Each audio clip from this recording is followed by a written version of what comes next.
It's your boy Acoustic, and you're watching the Reality Unveiled. Yeah, on this program, we're going to be giving you back to back about latest happenings and updates about places, people, and celebrities. On this episode, we're going to go on an exclusive interview with the superstar DJ Jatt. We want to know how he did all the ingredients and flavors that he added to his music that made him to become the #1 superstar DJ in Nigeria, where we have the likes of DJ Exclusive, DJ Neptune, DJ Kopi, DJ Spear, and so many others. What is that specific thing he did that made him #1 in Nigeria? Oh my people, this is not easy. No be beans. Yes, and he's the #1 in the whole of Nigeria. This and many more we're going to know on this episode as it unfolds. And don't forget you are watching the Reality Unveiled. Stay with me. We'll be right back.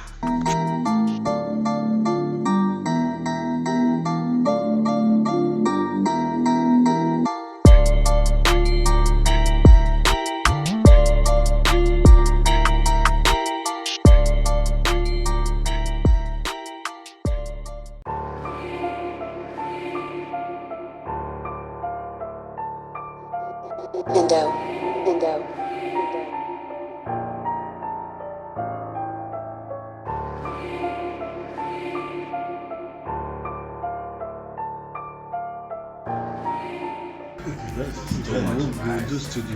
Eventually, some of them still came back to say, man, Jimmy, I need to get back into this thing, the way he's looking now, man.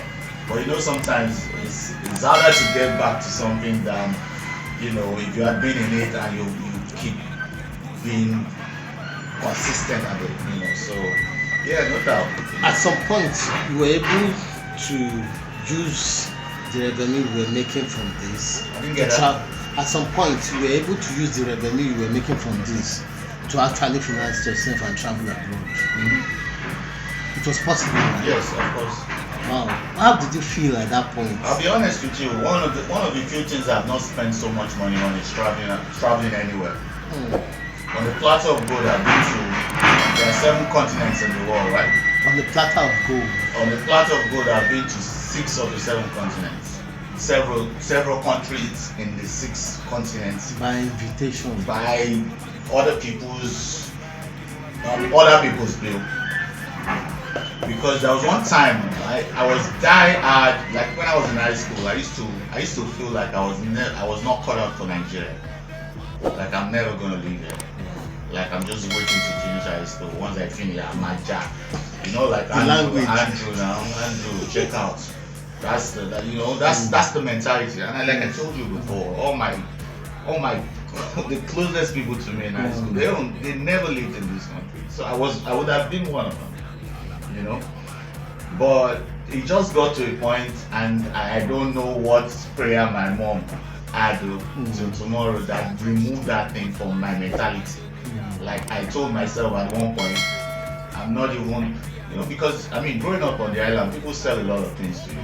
Some people will tell you, if you can get this amount, you sell your dad's property. If you bring this amount, I will help you process visa, and then hopefully you'll be washing plate there. You'll make it after a while. You know, those were the options were there.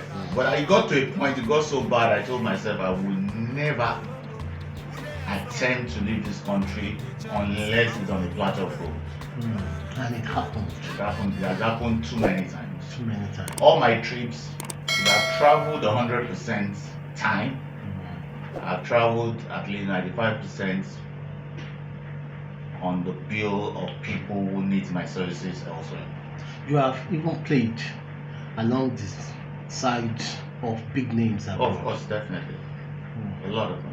A lot of them. Can you mention what? No. I don't there like are too many. I don't like dropping names. I mean, how many names would you drop from 1980 something till now? Wow. So yeah. And again, you went back to music, you know. No, I never left music. Never left music. Because I remember this one that you had with the ladies. Yeah, I never left music. What happened is just evolve.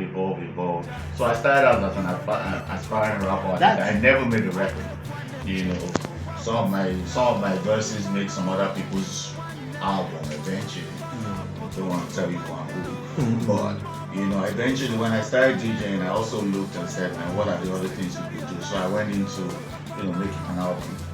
You know, So I did my first album as a DJ in 2007. It's called The Definition. That style and Too Much, which was the one we were talking about. Yes.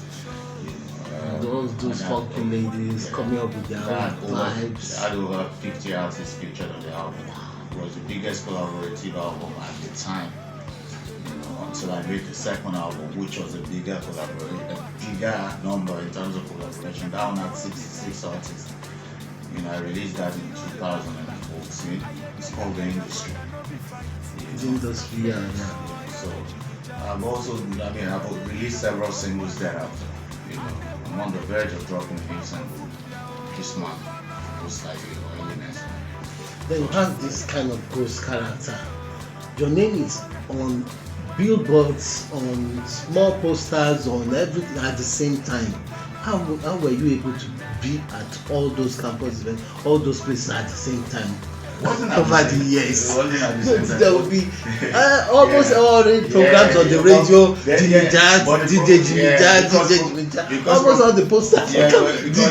Because promotions were running simultaneously, but most if you check the date and time, some might even be the same date, but they're not the same time. You understand what I'm saying? So but these promotions are running. Yes, I actually. You could actually move within 3 events in a night. Within the country, I can do 2 cities in a day. Because all I have to do is know the time and plan the flight or the event and all that. Yeah. Okay, but I don't do so much of that anymore anyway, because now flights are very erratic. So just so you don't now have a bad reputation, because the flight don't make you meet up with. So I now, if it's not within my base, which is Lagos for instance, I don't do double bookings in one day anymore. Then there's another aspect of you. You're quiet. I'm extremely quiet. In fact, now I'm louder than I used to be.